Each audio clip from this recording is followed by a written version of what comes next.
Hello everyone, let's start our new topic origin of Nanda dynasty। तो हम history पढ़ रहे थे और आज हम अपना न्यू टॉपिक शुरू करेंगे नंदा डायनेस्टी का ओरिजिन प्रॉपर तरीके से कि अकाउंट्स में क्या लिखा है, किसने नंद डायनेस्टी की पावर में कैसी आई, हर चीज़ को डिटेल में पढ़ेंगे। और ये क्वेश्चन जो है बहुत ही इम्पॉर्टेंट है, पेपर में आ ही जाता है। अगर आप इस वीडियो को देखते हैं तो 100% आप प्रॉपर तरीके से अपने पेपर में लिख पाएंगे, लाइन बाय लाइन, बहुत ही अच्छी तरीके से।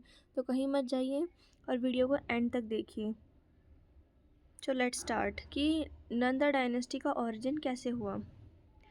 तो नंदा डायनेस्टी जो है वो ज़्यादातर जो है हमें लिटरेरी सोर्सेज से पता चलता है, ना कि इंस्क्रिप्शन से। यानी कि उन्होंने अपने टाइम पे जो है इंस्क्रिप्शंस नहीं बनवाए, लिटरेरी सोर्सेज बनवाए हैं।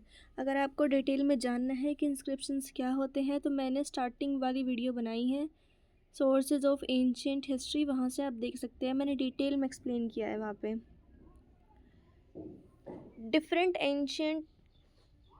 एंशियंट इंडियन और फॉरेन राइटर्स ने जो है अलग अलग बातें लिखी हैं नंदा के बारे में, उनके बैकग्राउंड के बारे में, उनके सोशल ओरिजिन के बारे में, कि वो कहाँ से आते थे और नंदा जो है पावर में कैसे आए।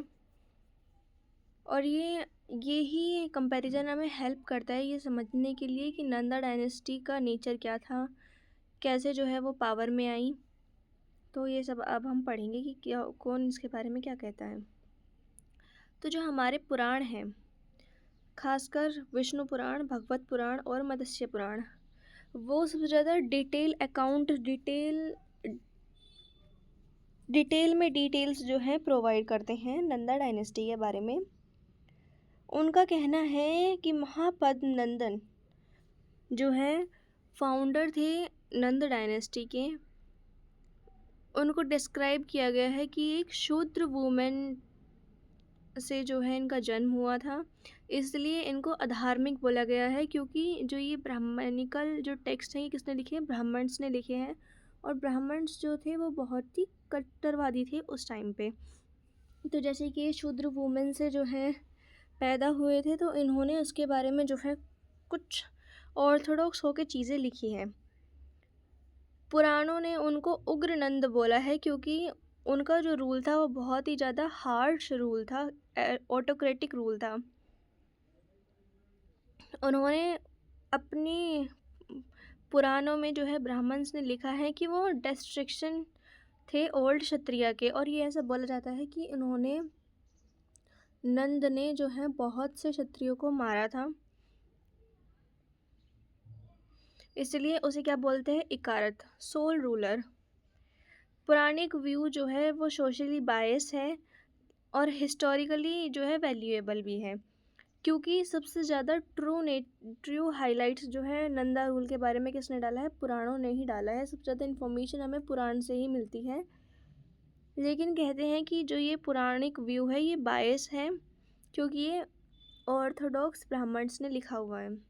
तो एक व्यू तो ये हुआ कि ब्राह्मण्स नहीं चाहते थे उनके बारे में कुछ अच्छा लिखना, लेकिन सबसे ज़्यादा उन्हीं ने ही लिखा है। और क्यों नहीं चाहते थे, क्योंकि वो एक शूद्र वुमेन से पैदा हुए थे। तो ये हमारा पुराणिक व्यू है कि नंदा डायनेस्टी के बारे में पुराणों में क्या लिखा हुआ है।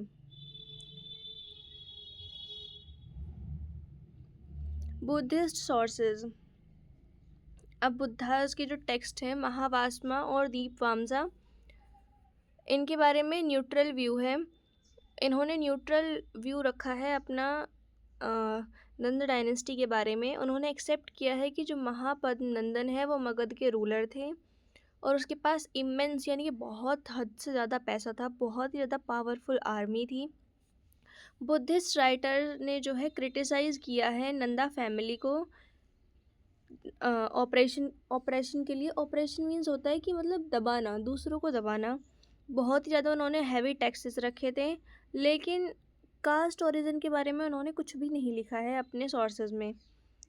बुद्धिस्ट जो सोर्सेज है वो कम ऑर्थोडॉक्स थे, कम कट्टरवाद थे, लेकिन उनका फोकस जो है पूरा पूरा उन्होंने किस चीज़ पे ध्यान दिया है, एडमिनिस्ट्रेशन पे और इकोनॉमिक एस्पेक्ट पे, कि उस टाइम पे लोगों की सोशल लाइफ कैसी थी, टैक्स सिस्टम कैसा था, इन सारी चीज़ों पे ध्यान दिया है बुद्धिस्ट टेक्स्ट में। जैनियों का जो ट्रेडिशन है, जैनियों के टेक्स्ट में क्या लिखा है, उन्होंने भी जो है पॉलिटिकल कंडीशन लिखी है मगध के बारे में। जैन राइटर्स लिखते हैं कि जो नंद थे वो रॉयल फैमिली से बिलोंग नहीं करते थे, तो जो है उनकी ज़्यादा पॉपुलैरिटी नहीं थी मासेस में, यानी कि ज़्यादा दूर तक उनका जो है नहीं फैला हुआ था कि ये एक ऐसा राजा भी है। इनके अकाउंट जो है इनडायरेक्टली जो है चंद्रगुप्त मौर्य को एक्सप्लेन करते हैं कि कैसे चंद्रगुप्त मौर्य ने आसानी से नंदास को जो है ओवरथ्रू कर दिया। जैन सोर्सेज जो हैं एक्सप्लेन करते हैं social resentment against the dynasty. अब जो ग्रीक, जो बाहर के जो रूलर्स, बाहर के जो लोग यहाँ पे आए, उन्होंने क्या लिखा, जो किसके साथ आए थे, अलेक्जेंडर के साथ में आए थे। उन्होंने नंद रूलर्स को ये दो उपाधियाँ दी कि ये जो है एग्रामिस है। उन्होंने नंद किंग को लिखा कि वो एक बार्बर का बेटा था, यानी कि एक जो है बाल काटने वाले नाई का बेटा था और एक निचली जाति की वुमेन का बेटा था। उन्होंने लिखा है कि नंदास के पास में बहुत ही बहुत ज़्यादा उनके पास में पैसा था और बहुत ही लंबी उनके पास में बहुत ही अच्छी स्टैंडिंग आर्मी थी। ग्रीक सोल्जर्स जो है डरते थे नंदा की जो आर्मी थी उसको फेस करने से, जिस वजह से जो है अलेक्जेंडर इंडिया के ज़्यादा अंदर तक नहीं आ पाया, बाहर से ही नॉर्थ वेस्टर्न रीजन से ही वो चला गया। ग्रीक अकाउंट ये कंफर्म करते हैं कि उसकी मिलिट्री स्ट्रेंथ बहुत अच्छी थी और वेल्थ भी उसकी बहुत अच्छी थी, और उसने इंडियन लिटरेरी सोर्सेज को जो है सपोर्ट किया है।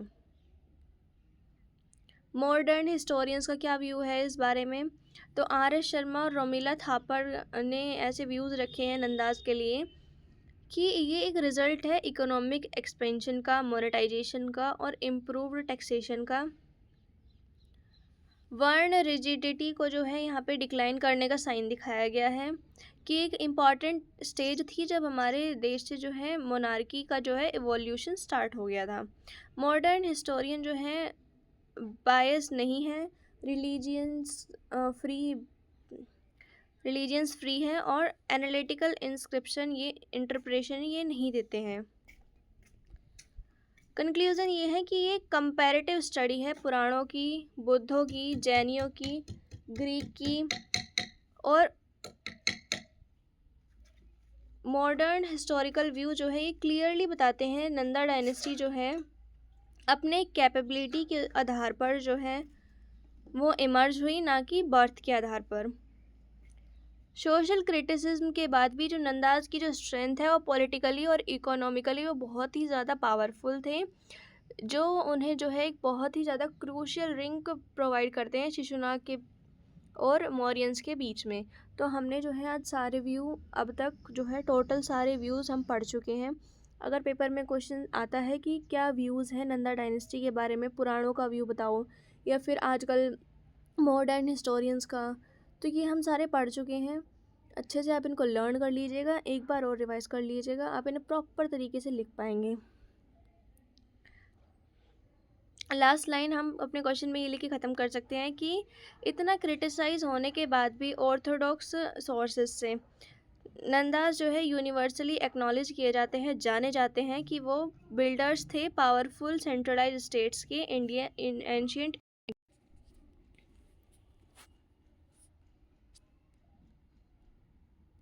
अब हम पढ़ेंगे कि इसका पॉलिटिकल बैकग्राउंड क्या था। तो काला अशोक का जब रेन चल रहा था तो वो लास्ट इफेक्टिव रूलर था शिशुनाग डायनेस्टी का।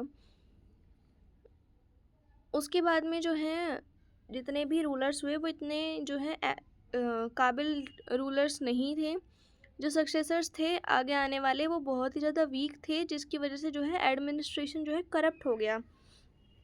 इस सिचुएशन ने जो है पावर को सीज कर दिया और एक न्यू डायनेस्टी का जो है एस्टैब्लिशमेंट हुआ।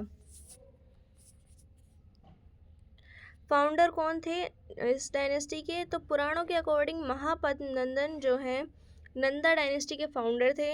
वो एक शूद्र वुमेन के को सन थे, ऐसा डिस्क्राइब किया जाता है।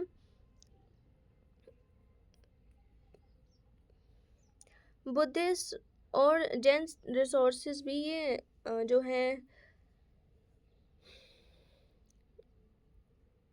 सपोर्ट करते हैं इस आइडिया को कि वो कोई रॉयल क्षत्रिय ओरिजिन से नहीं बिलोंग करते थे। उसके हार्श मेथड्स के अकॉर्डिंग उसको उग्रनंद बोला जाता था एंशियंट टेक्स्ट में, क्योंकि वो जो है बहुत ही ज़्यादा हार्श रूलर था, ज़्यादा टैक्स लेता था और अपनी प्रजा के लिए बिल्कुल भी वो नहीं था, निर्दय नहीं था वो, मतलब कट्टरवाद था बहुत ज़्यादा। क्या तरीका था उसके एसेशन का गद्दी पे बैठने का? तो उसने जो है महापद्मनंदन ने लास्ट शिशुनाग रूलर को जो है ओवरथ्रू करा और अब खुद अपने आप गद्दी पर बैठ गया।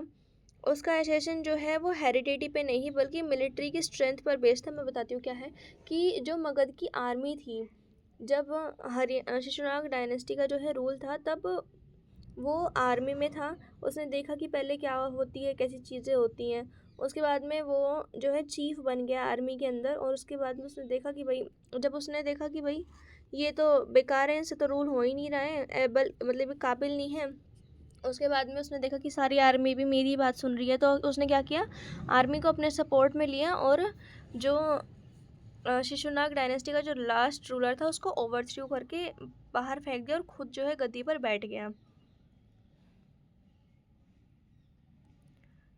महापद्मनंदन ने जो है एग्रेसिव पॉलिसी को अपनाया एक्सपेंशन के लिए। उसने बहुत से ओल्ड क्षत्रिय रूलिंग हाउसेस को जो है डिस्ट्रॉय कर दिया, क्योंकि वो क्षत्रियों से बहुत ही ज़्यादा चिढ़ता था।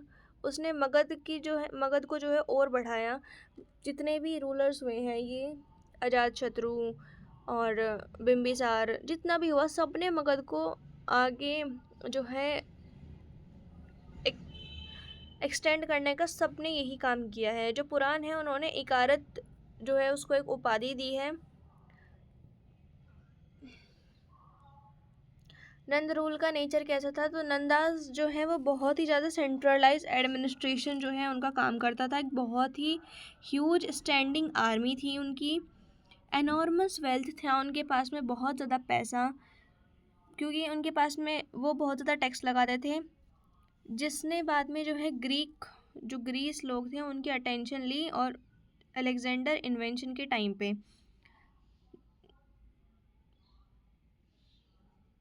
और उन्होंने इतना हैवी टैक्स लगाया कि उनका जो रूल है वो अनपॉपुलर ही रहा, ज़्यादा पॉपुलर नहीं हो पाए वे। और वो उनकी गवर्नेंस कैसी थी? ऑटोक्रेटिक गवर्नेंस थी। हिस्टोरिकल सिग्निफिकेंस ये है कि नंदा डायनेस्टी जो है वो हिस्टोरिकली इम्पॉर्टेंट है, क्योंकि इन्होंने क्षत्रिय के डोमिनेंस में, यानी कि अब तक जितने भी राजा बने वो क्या थे? क्षत्रिय थे। अब ये चीज़ ख़त्म हो गई। अब एक शूद्र वुमेन का जो बेटा है और जो एक बार्बर का बेटा है वो क्या बन गया? राजा बन गया, जिसने जो है मगध की पॉलिटिकली और मिलिट्री को जो है स्ट्रेंथन किया। और इसने ऐसे कंडीशंस जो है क्रिएट कर दिए चंद्रगुप्त मौर्य को ग्रो राइज होने के लिए, जिसने और लास्ट में जो है चंद्रगुप्त मौर्य ने जो है नंदास को ओवरथ्रू। नंद डायनेस्टी एक ऐसा फेज था जहाँ पे जो है क्षत्रियों का ओवरथ्रू हो जाना, और अब जो है एक लो कास्ट, जैसे कि पुराणों के व्यू है, एक लो कास्ट का जो है गद्दी पर बैठ जाना। ये दिखाता है कि महापद्मनंदन ने जो है अपनी एफिशिएंसी और पावर के बेसिस पर, ना कि बर्थ के बेसिस पर जो है एक वो उसने राजा बन के दिखाया है। ये बहुत ही ज़्यादा एक ट्रांजिशनल फेज है हमारे एंशिएंट इंडियन हिस्ट्री में, कि अब जो है मोनार्की नहीं, पावर के ऊपर जो है राजा बना है। नंद डायनेस्टी का ओरिजिन जो है वो एक रिवोल्यूशनरी चेंज है हमारे एंशिएंट इंडियन पॉलिटी में, जिसने जो है क्षत्रियों की जो हेरिडिटी है उसको हटा के पावर बेस्ड मोनार्की को जो है स्टैब्लिश करने का काम किया है। तो मैंने जो है ये अच्छे से एक्सप्लेन कर दिया है कि अगर ऐसा क्वेश्चन आता है कि अपने व्यूज़ को बताओ नंदा डायनेस्टी के लिए, या फिर ये बताओ कि नंदा डायनेस्टी जो है पावर में कैसे आई, मैंने हर चीज़ को बहुत अच्छे से एक्सप्लेन किया है। जो लास्ट में इन्वर्टेड कॉमास में जो लाइन है ये हम अपने पेपर में लिखेंगे, तो ये टॉपर्स लाइन करके हम लिख सकते हैं। ये बहुत ही अच्छा इंप्रेशन डालेगी हमारे पेपर में। तो मिलते हैं नेक्स्ट वीडियो में। Bye bye, see you in the next video, और subscribe to my channel. Till then, bye bye.